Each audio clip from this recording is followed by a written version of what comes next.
Mr. Gunnarsson, welcome to our Mediabox. So this morning, on the occasion of the Parliamentary Assembly plenary session, there was an urgent debate on recent attacks against women in European cities. And your report is just discussed and voted in the plenary session, and you mentioned the need for a comprehensive response. I would like to start with, because we know that recent attacks against women really influence and affects and unfortunately in a negative way, the perception of society on migration and migrants. So let's start from that point. How would you like to clarify and what would you say about this linkage between the attacks and the perception on migration? First of all, I think that we should look at ourselves and look at Europe, how it looks today when it comes to violence against women. If you do that, you can see that 1 in 3 women have suffered or suffer from violence or harassment. So violence against women and an attitude which is bad against women isn't something new. It's not something that came here with migrants. I said in the debate that violence against women is almost a European tradition. So this is a problem we've always had. Then we have the events in Cologne and other cities. They have some specificities.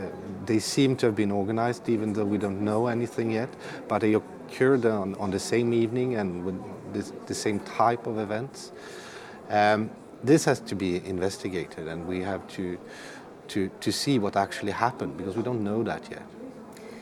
And the fight against the violence of women is always a priority of the Council of Europe as well, and Europe. So on the one side, we are always talking on the protection of women's and women's rights. Yeah. But when we see that now there's a very negative perception and effects on the migration, so maybe we should also underline the protection of the migrant rights, and we should also underline that it's not good to generalize the question. What would you like to say about that? Exactly. We can't judge an entire group due to what a few individuals have done. And if we should blame one group, then it should be the men. Should we throw all men out of Europe? I don't think so. That would be crazy. But now populists and racists see a great opportunity to turn the debate on refugees in their favor. And that's sad, since we know that this isn't a problem which is specific with migrants. And you also underlined the position of the media in this situation, because really media is very powerful to affect, influence in a bad way or in a good way on society. So what are your recommendations to the media? What should they have done? We know that the media were late in reporting, especially the German national media and also international media. We also know that one of the German channels and media outlets have said that they're sorry for this and they will look into it. And that is good, and we asked them to actually investigate what happened and how come that they took so long before they started reporting on what happened during this evening.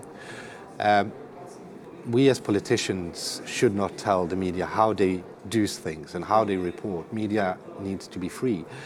But since media is so important for a functioning democracy, we have to have some certain demands as citizens of this society, that the media actually works as one of the major players in a democracy.